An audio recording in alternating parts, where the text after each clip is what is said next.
우리 삶 속에서 우리는 많은 대적과 원수들을 만나게 됩니다.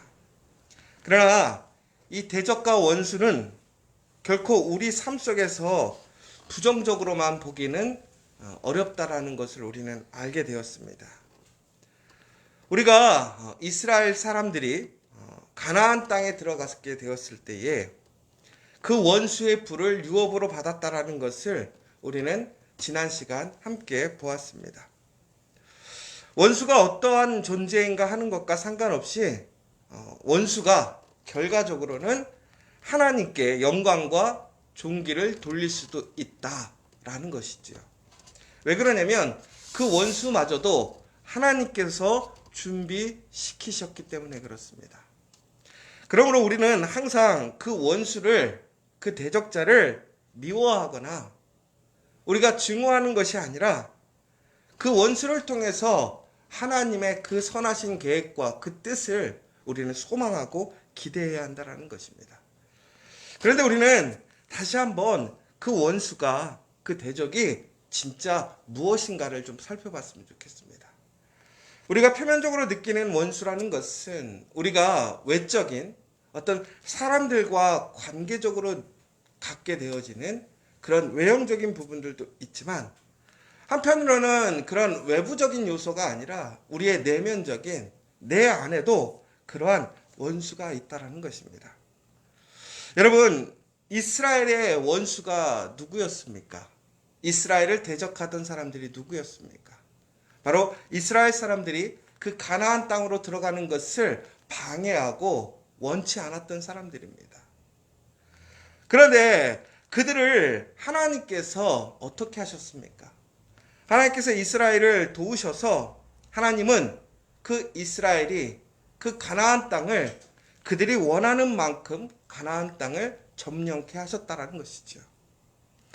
이스라엘은 그들을 붙들어 주시고 또 그들을 인도해 주시고 보호해 주시는 그 하나님을 의지해서 그 수많은 가나안 땅에서 승리를 거두었습니다. 그런데 한 가지 아쉬운 것이 있었어요. 뭐냐면 그들은 하나님을 온전히 신뢰함으로, 믿음으로 더 많은 땅을 점령할 수도 있었지만 그들은 그것을 실행하지 않았습니다. 그러니까 여러분, 이게 참 중요한 것 같아요.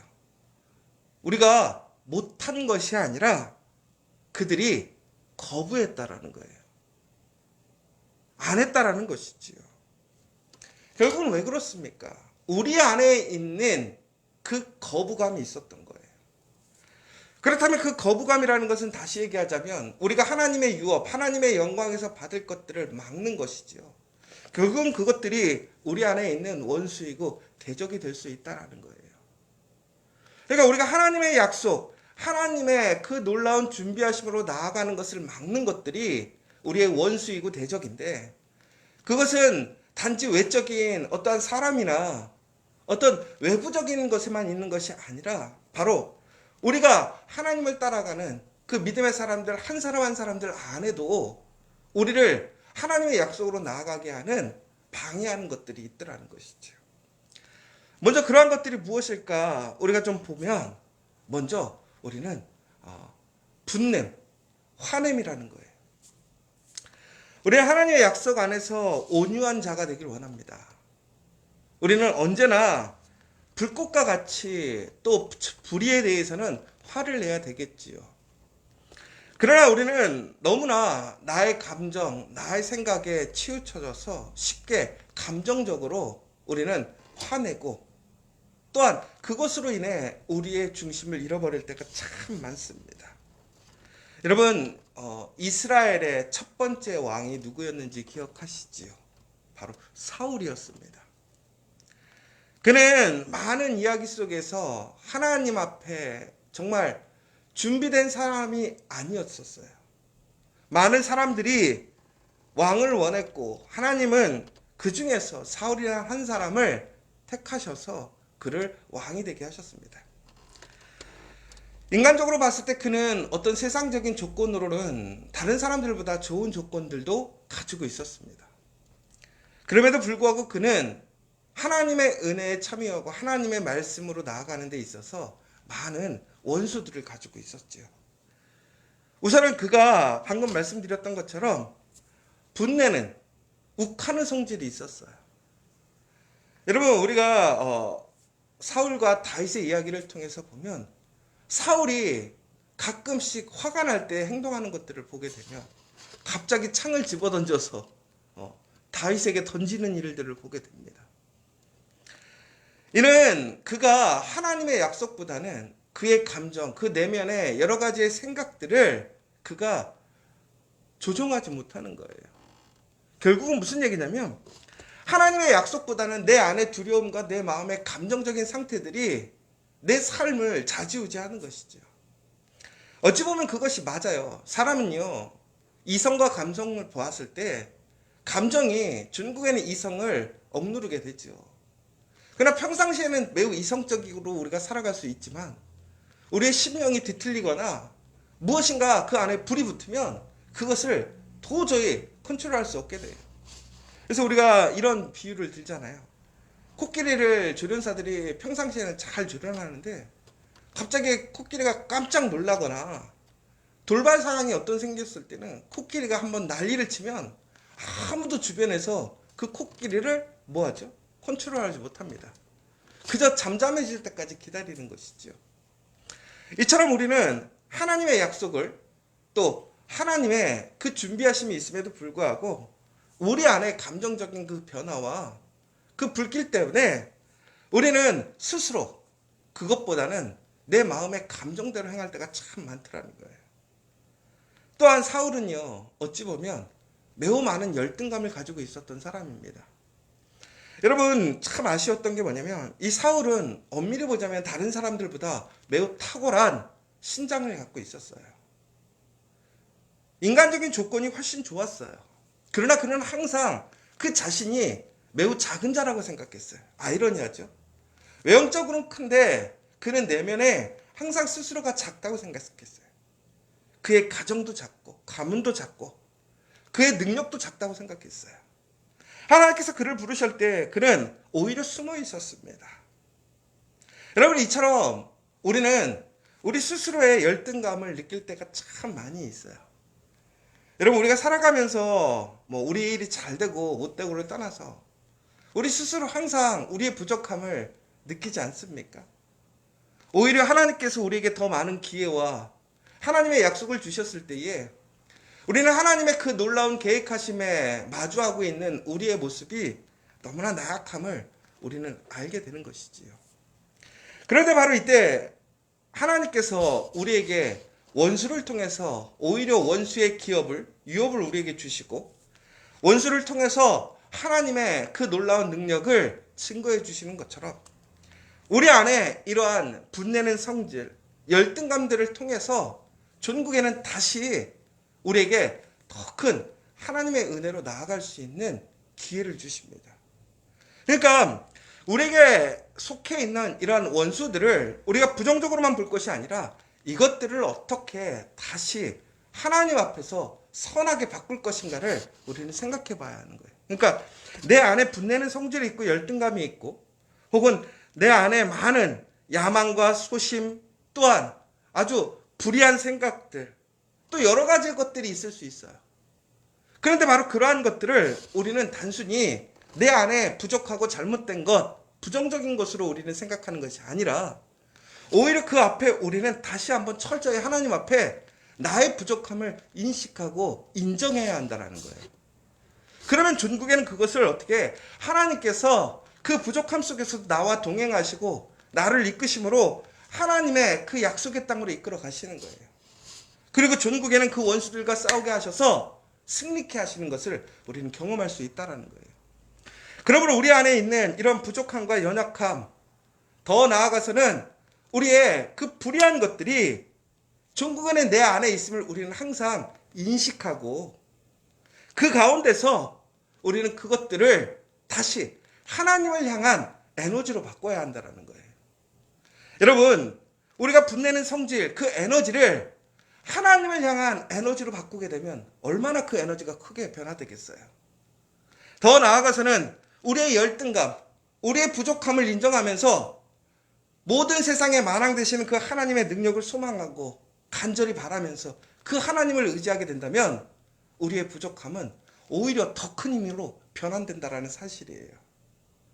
여러분, 우리 안에 있는 상처와 또한 시험이 있어요. 문제들이 있어요. 종국은 그것들을 상처와 문제로 바라보는 것이 아니라 그것을 인정하고 내가 해결하려고 하는 것이 아니라 하나님을 통해서 하나님의 놀라운 그 능력이 우리를 선하게 바꾸시는 것을 소망하면서 그것을 붙들어가며 하나님께서 역사하시는 그 놀라운 길을 따라가게 되면 전국에는 우리는 승리하게 된다는 사실입니다. 여러분, 또한 우리가 살아가면서 우리를 막는 많은 원수들, 특별히 사람들이 있겠죠. 여러분, 우리가 살아가면서 가장 많이 상처받는 게 사람 아닙니까? 그런데 그 사람들이 우리가 원수와 대적과 같다고 해서 피하기만 할 수 있습니까? 아니죠. 오히려 그 사람들을 통해서 하나님께서 더 큰 은혜와 복을 주심을 믿으시기 바랍니다. 피하고 도망가는 것이 아니라 오히려 당당하게 그 앞에서 하나님의 말씀을 통해서 하나님의 그 주신 소망을 가지고 담대하게 나아가야 된다는 거예요. 나는 부족해요. 나에겐 지혜가 없어요. 세상의 많은 간교와 또한 세상의 많은 그런 악행이 우리의 앞길을 막고 힘들게 할 수도 있습니다. 그러나 하나님은 그 모든 것을 알고 계시지요. 전국에는 우리가 그들을 통해서 하나님의 말씀을 증거하고 하나님의 말씀대로 살아가게 될 때에 우리의 손해와 그 아픔과 어려움들을 전국에는 다시 우리에게 되돌려 주시는 하나님의 놀라운 섭리가 있다는 사실을 우리는 기억해야 한다는 사실이에요. 여러분, 그러므로 오늘 어떠한 길을 걷더라도 우리가 정말로 그 원수들 앞에서 불안하고 떠는 것이 아니라 그 원수들이 하나님이 새로운 일을 하시도록 만드는 그 기회가 됨을 기억하시기 바랍니다. 그러니까 여러분, 아주 아이러니하게 이거예요. 원수가 내 앞에 나타났을 때 우리가 그것으로 인해서 마음이 상하고 다치는 것이 아니라 오히려 하나님께서 이 원수를 통해서 나에게 새로운 일을 시작하시도록 바꾸는 거예요. 어떻게 바꾸는 거예요? 하나님께 맡기는 거예요. 하나님을 의지하는 거예요. 그러면 오히려 그 원수가 나에게 하나님의 놀라운 은혜와 그 놀라운 능력을 우리에게 확장하는 기회가 될 수 있다는 사실이에요. 여러분, 그러므로 우리는 그 상황 속에서 낭망하고 우리는 정말 두려워할 것이 아니라 다시 한번 하나님을 신뢰하며 모든 것을 하나님께 맡기고 하나님이 나의 원수의 원수가 되신다고 하심을 여러분 기억하시기 바랍니다. 하나님께서 나의 원수와 대적을 싸우시고 전국에는 우리를 하나님의 그 약속의 땅으로 이끌어 가심을 믿으시기 바랍니다. 오늘 이 시간 다시 한번 우리가 하나님 앞에 철저히 순종하고 하나님을 인정한다면 원수마저도 오히려에게 복이 되는 새로운 기회가 되는 그 놀라운 변화의 역사가 있음을 믿으시기 바랍니다. 하나님은 우리에게 그 큰 복을 통해서 승리의 즐거움을 주실 줄 믿습니다. 오늘 내 원수와 처음으로 부딪히면 두려워 포기하고 싶어지기도 합니다. 그러나 그 원수를 하나님의 관점에서 보면 내 마음은 기쁨으로 가득 차게 되어 있습니다. 왜냐하면 그 원수는 내 삶에서 하나님의 놀라운 은혜를 내게 드러내줄 뿐 아니라 또한 하나님께서 나와 함께 하심을 증거하는 아주 놀라운 역사입니다. 이사야서 54장 17절의 말씀을 읽고 끝내도록 하겠습니다. 너를 치르고 제조된 모든 연장이 쓸모가 없을 것이라. 일어나 너를 대적하여 송사하는 모든 혀는 내게 정죄를 당하리니 이는 여호와의 종들의 기업이요 이는 그들이 내게서 얻은 공인이라. 여호와의 말씀이니라. 하나님이 우리의 원수를 이기게 하십니다. 그 원수를 통해서 우리에게 하나님이 살아계시고 하나님이 나와 함께 하심을 증거하십니다. 오늘 이번 한 주도 어떠한 시험과 도전과 그 원수들 앞에서도 절대로 그것에 넘어지거나 휩쓸려 가는 것이 아니라 우리가 그 믿음의 사람으로서 그 하나님을 온전히 따라가는 진실한 그 믿음의 자녀들로서 승리하시는 저 여러분 될 수 있도록 함께 기도하시며 승리하는 한 주간 되시기를 간절히 소망합니다.